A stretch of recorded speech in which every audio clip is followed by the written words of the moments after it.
Good afternoon, everybody, and welcome back to the channel. Okay, so today we're going to cover, let me get something out of my way here. We're going to cover a lot of terminology, but it's greatly needed. Of course, if you work in the field, you need to understand these.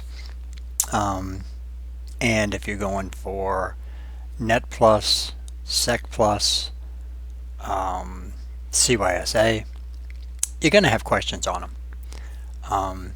Maybe not so straightforward as what is this, but in roundabout ways.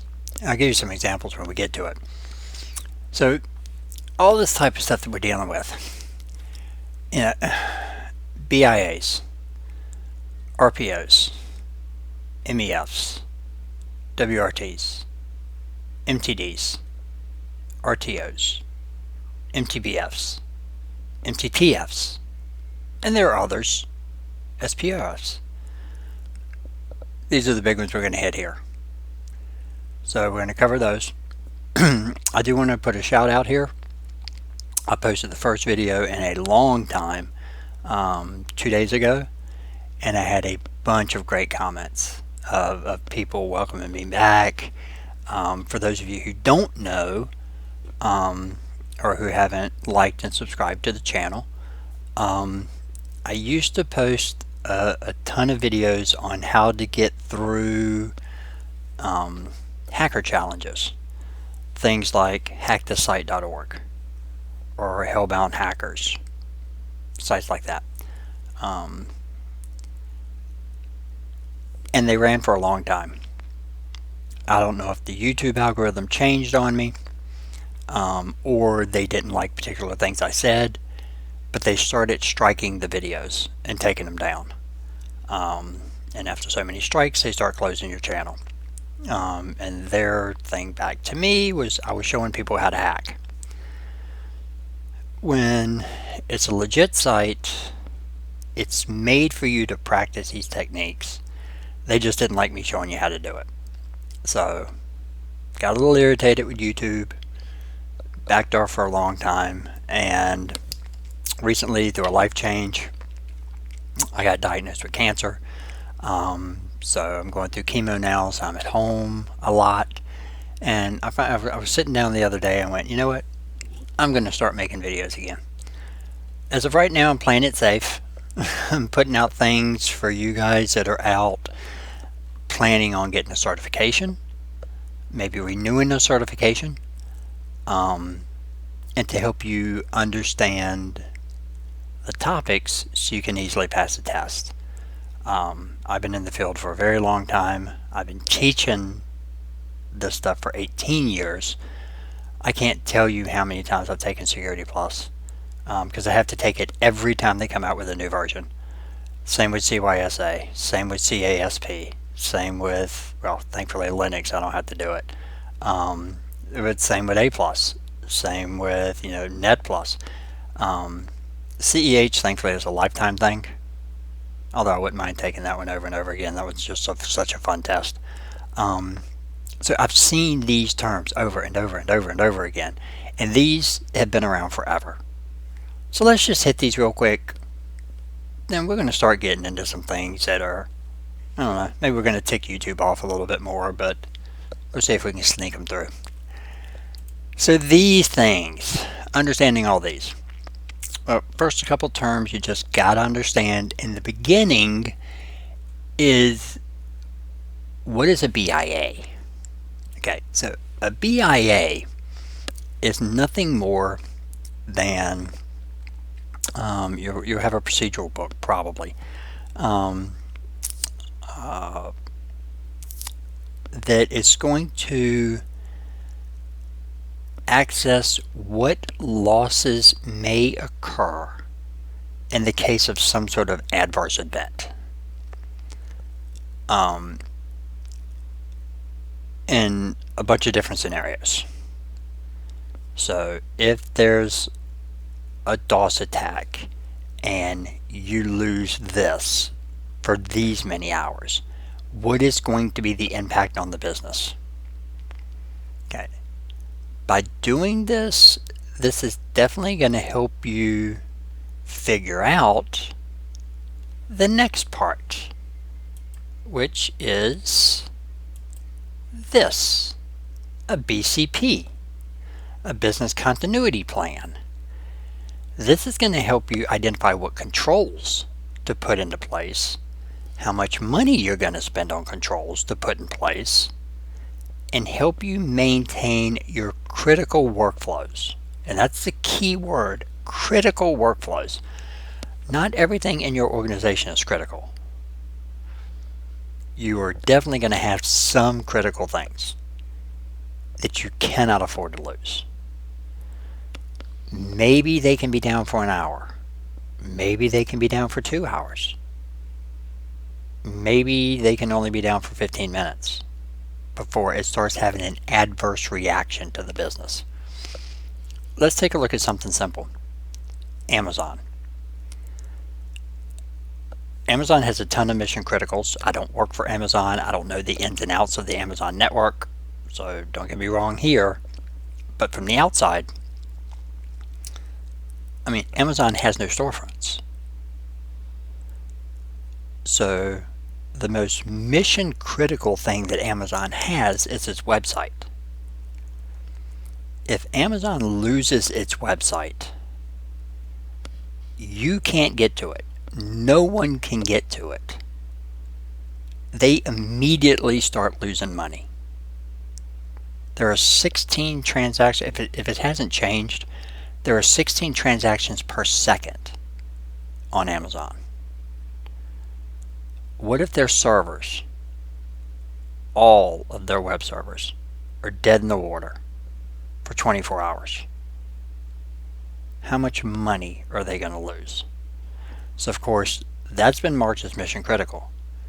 You know they have so many redundant sets of servers that even if they lost this entire warehouse of servers,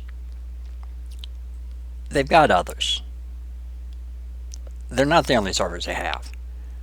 They had to go through a BIA, figure out what the risk is. How much are we going to lose if this happens? And if this does happen, what are we going to do about it? That's the BIA and the BCP. Now, I teach a lot of people who are ex-military. They don't use these terms. They don't use BIA and BCP. They call theirs a COOP, Continuity of Operations Planning. It's the same thing. A COOP is basically a BIA and a BCP. So you'll see both. Just normally when you see COOP, it has to do with government. BIA, BCP, it's your normal business. Okay. And then the only other thing to know before we really start getting into the big heavy ones, your mission essentials. You have to know your mission essentials. You have to know the part of your business that you cannot afford to lose. Again, they will have different time frames. 0 minutes, 15 minutes, 1 hour, maybe even 4 hours before things start to get really adverse against the company. But these are resources or processes or services or whatever that you deliver that you can't defer off to somebody else. You can't transfer. This is not an insurance policy. This is something that you need to be able to manage. Yes, there are cloud services out there that can help us do it now. Technically, that's not a deferral when you just basically post to a cloud service and pull something down from the cloud. So you're taking ownership of this itself. These are critical to your business. They have to run continuously. But we know things happen without having backup servers to your main servers. You're going to have a server go down. If it does go down, mission criticals are always restored first. And that makes common sense. If I have let's say I have 2 servers. Let's just make it easy. I have 2 servers in my network. One of them is my domain controller. Let's say I work in a small network. I only have 1 domain controller. And company can't afford to have a backup domain controller. So that's my only one running. So I'm doing backups on it all the time. And I have another server that has got, I don't know, we'll just say it has some file sharing stuff on it and all that stuff that people can still get to. And both of them go down. My domain controller is mission critical. You lose your DC, people lose rights to everything else. People can't log in to the domain. So it doesn't matter if it maybe only takes me 20 minutes to bring the other server up.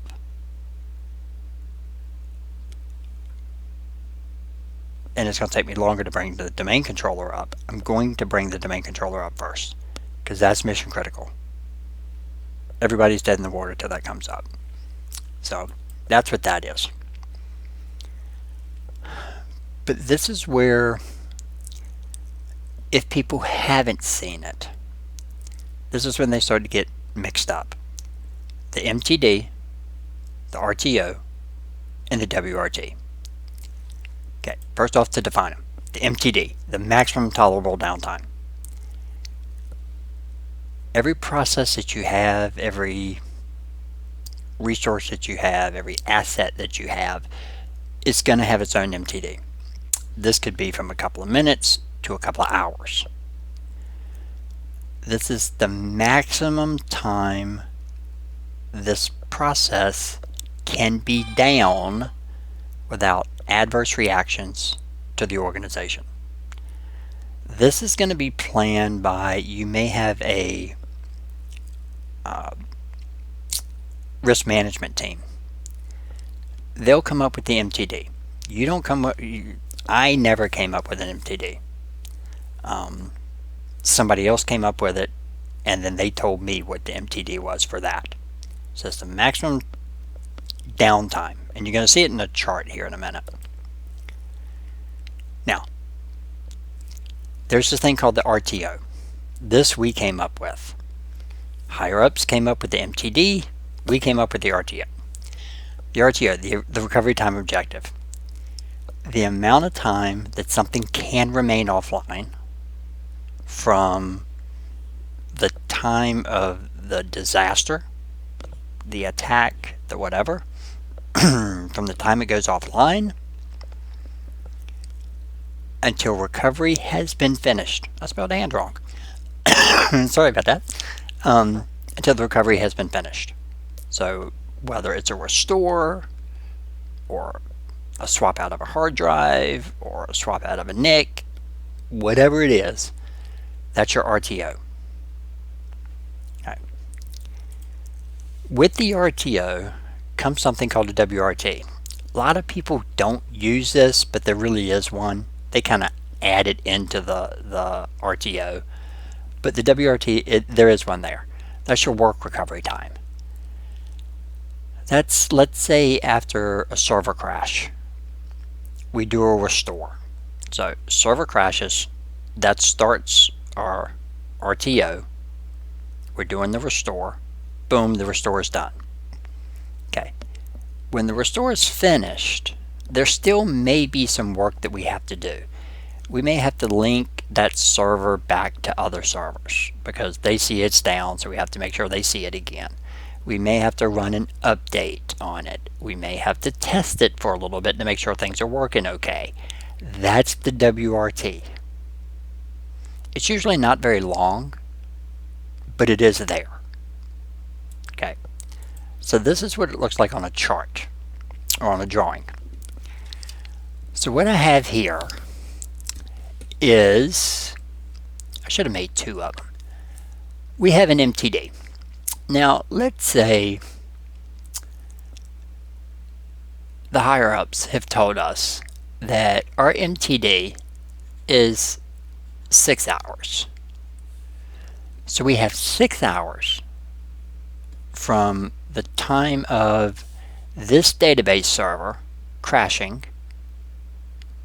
Let's say it happens. We have a crash right here. So boom. Database server's down. The MTD starts ticking. We're now down to 5 hours and 59 minutes. Doesn't matter that we don't know it's gone yet. The second it goes down, the second it goes offline, the MTD starts ticking. Now, we have to realize the server's down. We have to do some quick checks to see, is this something small? Is this a reboot? Is this a backup or a restore? What is going on? Okay, so that's going to take some time too. Okay, so we start working on it. So we figured out what it is. So we're in our RTO here. Figure out what it is, and we go, oh man, database is just, it's blown. It's just gone. Don't know what happened. Somebody deleted the entire thing. So we have to do a backup. We have to do a restore. Jeez, sorry. We have to do a restore. So we start restoring. Blah, blah, blah. We're restoring. The restore is finished. Boom. Our data is back in. Okay. It took, let's say, 3 hours to restore it. But we have to verify integrity of the data. May have to do, an update here or there. May have to do that. Now the RTO is finished. Now we're in our WRT. We're in our work recovery time. In our work recovery time, let's say it just takes an hour to do that. So for us to do our work, we ended up with 4 hours. They told us it needed to be up and running in 6 hours. We were up and running in 4. This baby's good. She's been checked. She's good to go. We've hit it. We have made our MTD. So the biggest thing to keep in mind is your RTO plus your WRT cannot be, where is it? Is that it? Cannot be greater than your MTD. If they would have told us that, get rid of all of this, let's keep that. If they would have told us our MTD was 2 hours and our only recourse was to do a restore, which is going to take 3 hours, we've missed our MTD. And somebody's going to come down on you. Oh, somebody's going to come down on somebody. Because you should never ever miss your MTD. Shouldn't do it. So by knowing your MTD helps you figure out, get rid of all this junk, it helps you figure out what controls you need in place. Is a backup good enough? Yeah, for a 6 hour, a backup would be fine. For a 15-minute, absolutely not. A backup will not be fine. What we need then, and being in the field for a while, I've seen people that unfortunately have to work in places like this. They're given an MTD of 15 minutes. I've seen some with an MTD of basically 0 minutes. For 0 minutes, there's only one fix. You have a redundant database. These two sync constantly. This one crashes, this one kicks in. Whether it's active, passive, doesn't matter. Typically I go active, passive. They constantly send information back and forth. This one doesn't do anything until it sees the heartbeat of this one go away. The second the heartbeat goes away, this baby kicks in. The user never knows the difference. It's a great thing to do. You get rid of single points of failure. The problem is companies that want to give you a 0 MTD but want to spend 0 money to do this. That's a problem. It's a huge problem. But it happens. Right. So I hope that made sense for the MTD, the RTO, and the WRT.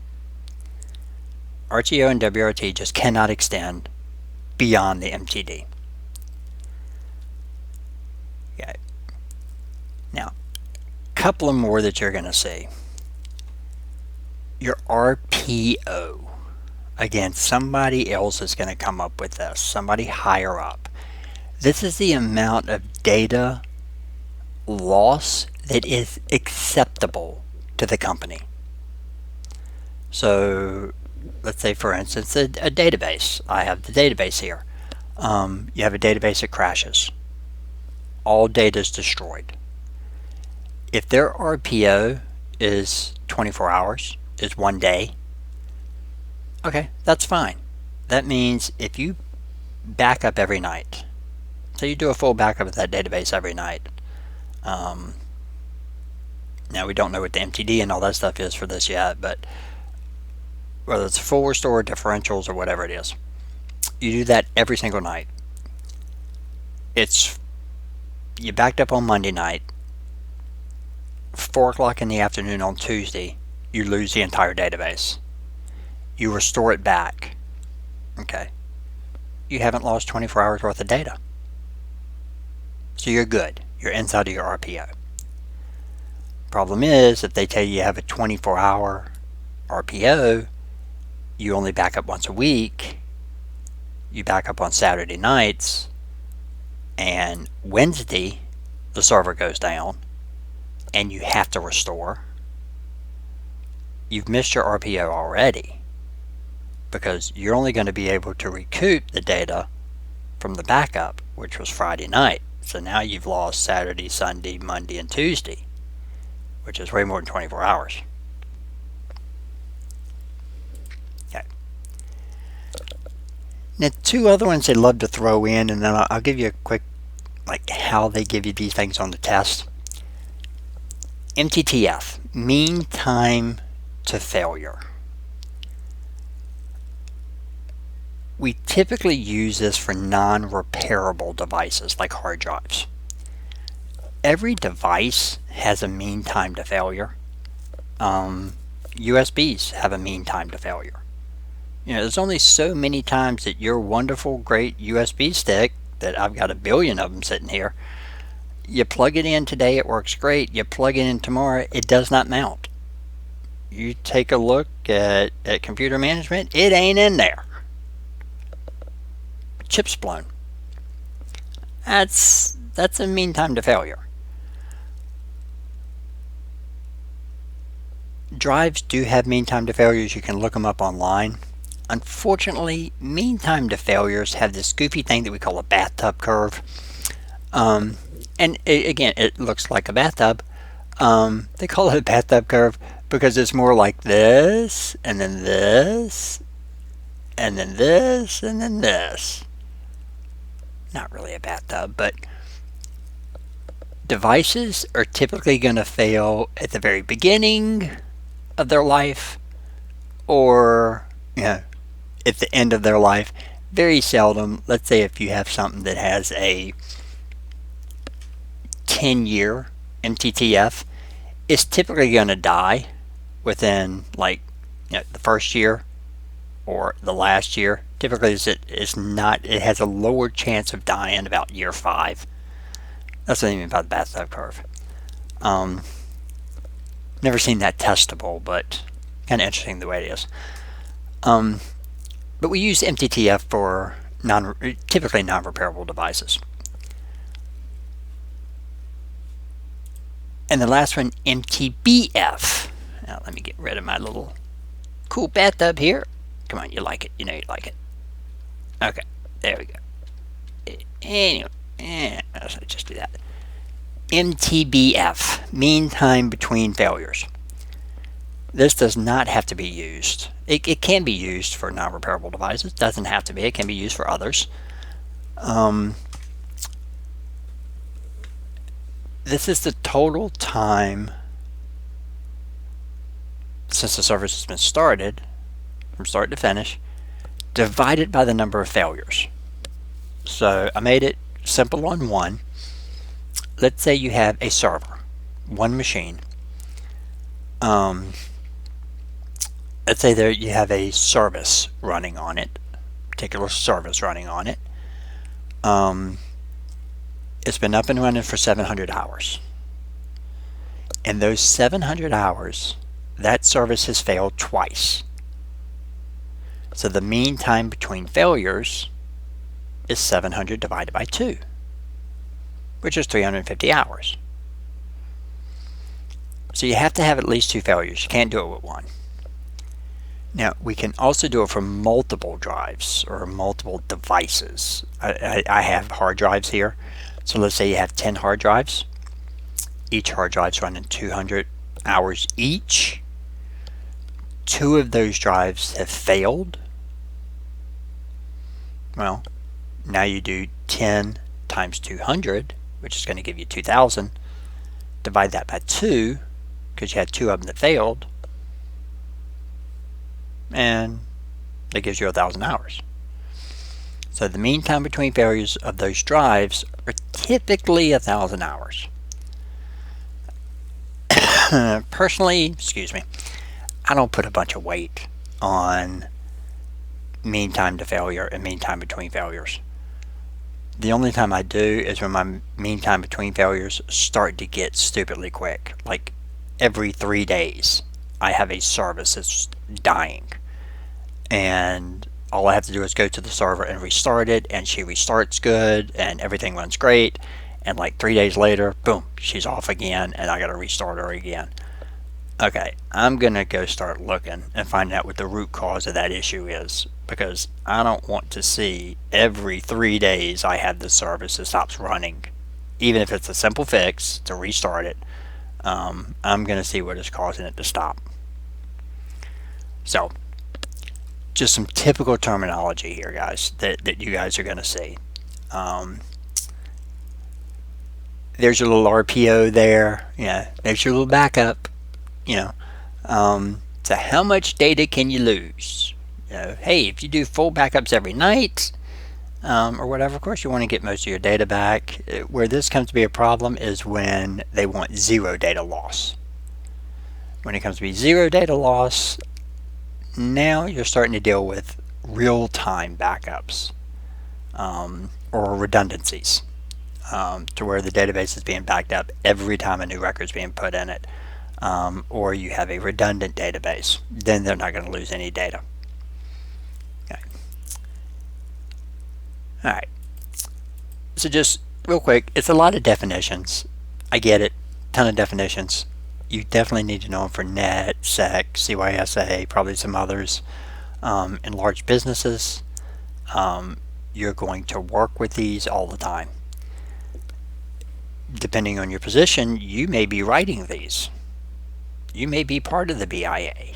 You may be part of the BCP. So look forward to those. The way they asked you on the test, on any of these tests, especially SEC and CYSA, they usually don't come straight out and ask you, what does MTD stand for? They're going to come back and they're going to give you a scenario. Say, you are a systems engineer, or you're a systems analyst, or you're blah, blah, blah, for XYZ Corp, and you've been given an MTD of 30 minutes for a critical server.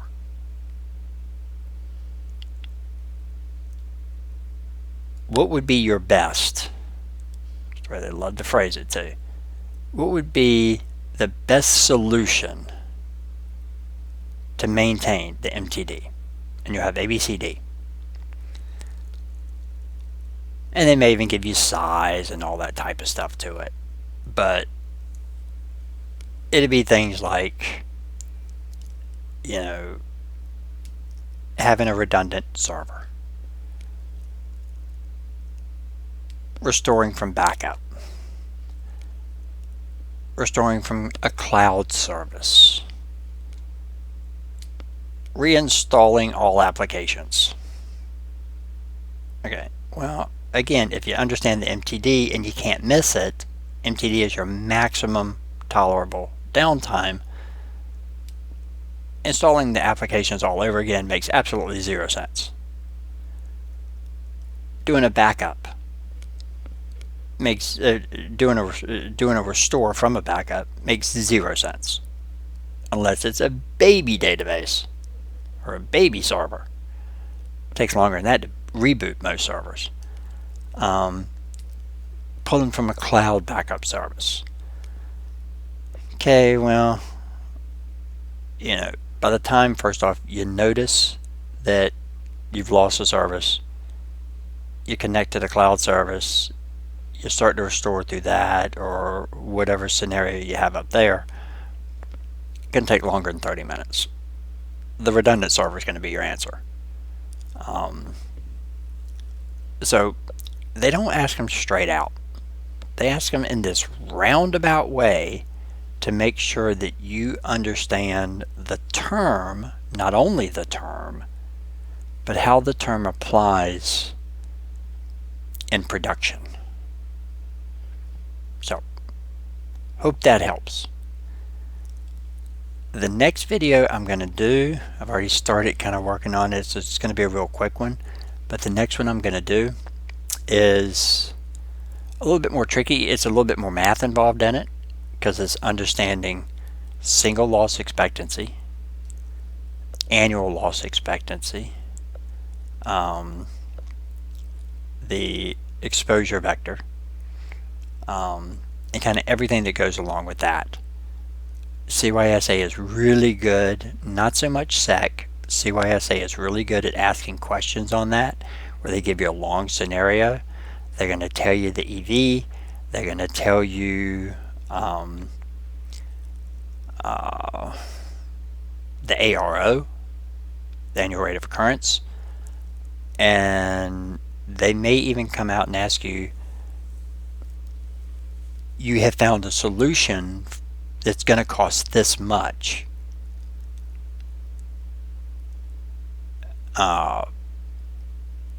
What will be the ROI if you choose that solution?